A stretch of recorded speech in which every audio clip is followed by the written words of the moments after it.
صحیح مسلم کا مقدمہ پڑھتے ہوئے آپ کو لگے گا یہ آج کل جو ہم باتیں کر رہے ہیں نا، لوگ کہتے ہیں عجیب و غریب باتیں کر رہے ہیں، یہ ساری باتیں امام مسلم نے کی ہوئی ہیں. یہ بھی آپ کو اندازہ ہو جائے گا انشاءاللہ. اس مقدمے نے میری زندگی چینج کی ہے، صحیح اور حدیث اور ضعیف حدیث کے فرق کے اعتبار سے.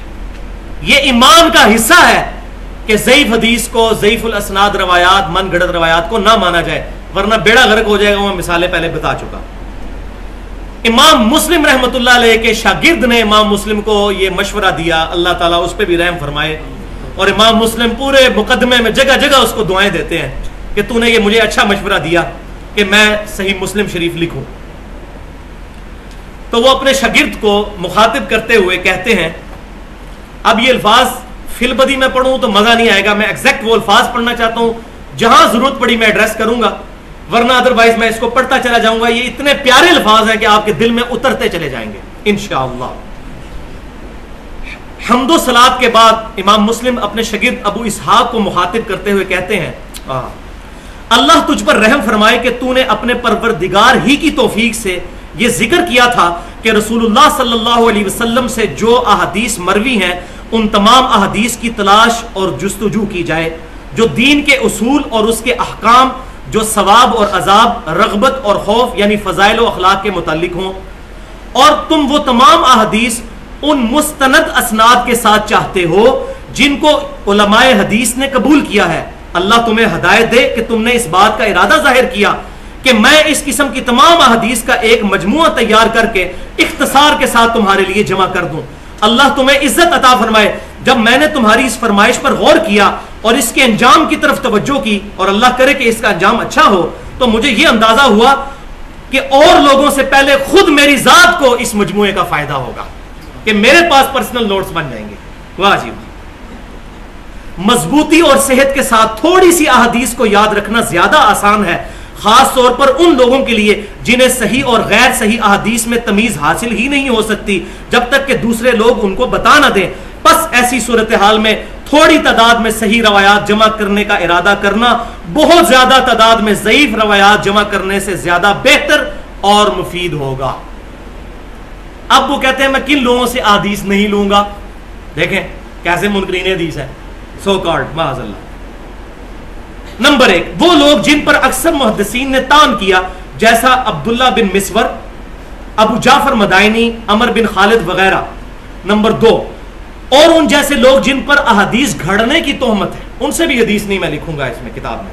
نمبر 3، اور وہ لوگ جو از خود احادیث بنانے میں بدنام ہو چکے ہیں. اور نمبر 4، اور اسی طرح کے وہ لوگ بھی جن کی اکثر احادیث منکر یا غلط ہوتی ہیں. تو ایسے تمام لوگوں کی روایات کو ہم اپنی کتاب میں جمع نہیں کریں گے. اصول حدیث کی اصطلاح میں منکر اس شخص کی حدیث کو کہتے ہیں جو ثقہ اور کامل الحفظ راویوں کی روایت کے خلاف روایت کرتے ہیں، یعنی جو اتھینٹک علماء نے روایت کی ہیں ان کے خلاف کوئی بات کر دے تو منکر ہو جائے گی. ایک ہوتا ہے منکر، منکر جس کا انکار کیا گیا، اس کی حدیث کا انکار پھر کیا جائے گا. یا اس وہ کہتے ہیں یا تو وہ کامل الحفظ راویوں کی روایت کے خلاف کرے یا اس کی احادیث کی کسی نے بھی موافقت نہ کی ہو. پس جب ایسی صورتحال ہو تو وہ راوی متروک الحدیث ہوگا، اس کی حدیث ترک کر دی جائے گی، اور اس کی احادیث محدثین کے نزدیک قابل قبول اور قابل عمل نہیں ہوگی. اسی طرح اگر تم کسی کو دیکھو کہ وہ امام زہری، بہت بڑے محدث تابعی، امام حنیفہ رحمۃ اللہ علیہ کے استاد، امام زہری یا امام حشام بن عروہ جیسے عظیم بزرگوں سے روایات بیان کرتے ہوئے وہ حدیثیں بیان کرے، اور ان کی احادیث اہل علم کے ہاں مشہور اور پھیلی ہوئی ہیں، اور وہ کوئی ایسی روایت بیان کرے جس روایت کو ان دونوں بزرگوں کے مشہور شاگردوں نے بیان نہ کیا ہو، اور یہ راوی جو روایت بیان کر رہا ہے وہ ان مشہور شاگردوں کے ساتھ بھی شامل نہ رہا ہو، تو ایسے شخص کی روایت بھی قبول نہیں کی جائے گی. دیکھو جی، ابھی تک تو ہے قبول ہی نہیں ہوگی، پتہ نہیں کیڑی ہوئے گی. پھر یہ کہتے ہیں جی جو چیز آئی لکھ دی. کتنی احتیاط ہے، احتیاط در احتیاط در احتیاط. واہ. ہم نے روایت حدیث کے سلسلہ میں محدثین کے مذہب کو بیان کر دیا تاکہ جو لوگ اصول حدیث سے واقف نہیں ہیں ان میں سے اہل توفیق کو یہ ابتدائی معلومات حاصل ہو جائیں. اے شاگرد عزیز، ان تمام مذکورہ بالا باتوں کے بعد اللہ تجھ پر رحم کرے، جب ہم نے ضعیف اور منکر احادیث کو الگ کرنے میں ان لوگوں کی غلطیوں کا جائزہ لیا جو اس ٹائم کتابیں لکھ رہے تھے 1200 سال پہلے، آج والے تو چھوڑ دیں، جو لوگ خود کو محدث کہتے ہیں، تو دیکھا کہ یہ لوگ صرف صحیح اور مشہور احادیث پر اکتفا کرنے کی بجائے ان راویوں سے بھی حدیثیں نقل کر رہے ہیں جن کے بے وقوف اور غیر مستند ہونے کو یہ خود بھی مانتے ہیں۔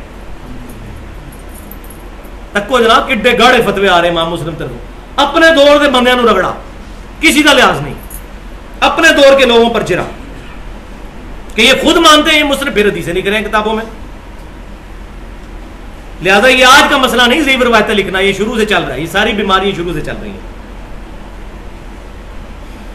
جن کے بے وقوف اور غیر مستند ہونے کو یہ خود بھی مانتے ہیں۔ اب جو لوگ مجہول اور ضعیف اسناد کے ذریعے منکر روایات کو نقل کر کے خامیوں سے ناواقف عوام میں پھیلا رہے ہیں، تو ہمارے دل میں یہ احساس پیدا ہوا کہ اے شاگرد عزیز، ہم تیری صحیح احادیث کو جمع کرنے والی فرمائش کو پورا کر ہی دیں۔ واجب اس زمانے میں پہنچ گیا نا جی۔ اب کہتے ہیں یاد رکھو اے شاگرد، اللہ تمہیں توفیق دے، یہ بات اچھی طرح ذہن نشین کر لو کہ ہر ایک محدث جو صحیح اور غیر صحیح احادیث کی پہچان اور سکہ اور غیر سکہ راویوں کی معرفت رکھتا ہے، اس پر واجب ہے کہ وہ صرف ایسی احادیث نقل کرے جن کی اسناد صحیح ہو، اور ان کے راویوں میں سے کوئی راوی بھی جھوٹا، بدعتی اور سنت کا مخالفت کرنے والا نہ ہو۔ یہ 3 شرطیں یاد رکھ لیں۔ ایک پہلی شرط تو بیان کر چکے ہیں، حفظ ٹھیک ہونا چاہیے۔ صحیح حدیث کے لیے مینلی 3 شرطیں ہیں، ان میں سے ٹاپ آف دا لسٹ 2 ہیں۔ حفظ ٹھیک ہو، ریمیمبرنس اس کی ٹھیک ہو، حفظ جس کو عربی میں کہتے ہیں، اردو میں یاداشت۔ دوسری چیز صدق، عربی میں صدق، اردو میں سچائی، انگریزی میں ٹروتھ۔ یہ 2 بنیادی چیزیں ہیں۔ حافظہ ٹھیک ہو، دماغ خراب نہ ہو گیا ہو، بعض کا صحیح راوی بھی بڑھاپے کے اندر غلط ملت کر دیتے تھے، اور سچا ہو۔ تیسری ذرا ہلکی سی شرط ہے، وہ ڈیپینڈ کرتی ہے کہ اس کی بدعت کس لیول کی ہے۔ بہت بڑے لیول کا بدعتی ہوگا پھر حدیث قبول نہیں ہوگی، اگر تھوڑے بہت معاملات ہوں گے تو محدثین اس کی حدیث کو قبول کر لیتے ہیں اگرچہ وہ اس میں بدعت بھی پائی جاتی ہو۔ تو وہ کہتے ہیں کہ کوئی بھی جھوٹا، بدعتی اور سنت کا مخالفت کرنے والا نہ ہو، یا اس راوی کا عیب فاش نہ ہوا ہو۔ یہ بھی ہو سکتا ہے کہ آپ کو پتہ نہ چلے، لیکن جب پتہ چل جائے پھر حدیث نہیں لی جائے گی۔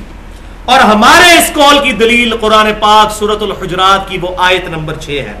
کہتے ہیں حدیثیں کٹھی کی ہیں، قرآن کو نہیں مانتے۔ امام مسلم نے قرآن سے ہی دلیل پکڑی ہے کہ میں یہ جو کہہ رہا ہوں نا صحیح حدیث، یہ میں اپنی طرف سے نہیں کہہ رہا، یہ قرآن میں آیا، اور ساتھ انہوں نے لکھا کہ اس کی مخالفت کوئی کرنے کی جرت بھی نہیں کرے گا ہماری اس دلیل کی۔ اور وہ آیت کیا ہے؟ سورۃ الحجرات کی آیت نمبر 6، یا ایھا الذین آمنوا ان جاءکم فاسق بنبأ فتبینوا، اے ایمان والو اگر کوئی فاسق شخص کوئی خبر تمہارے پاس لے کر آئے اس کی تحقیق کر لیا کرو۔ کیوں؟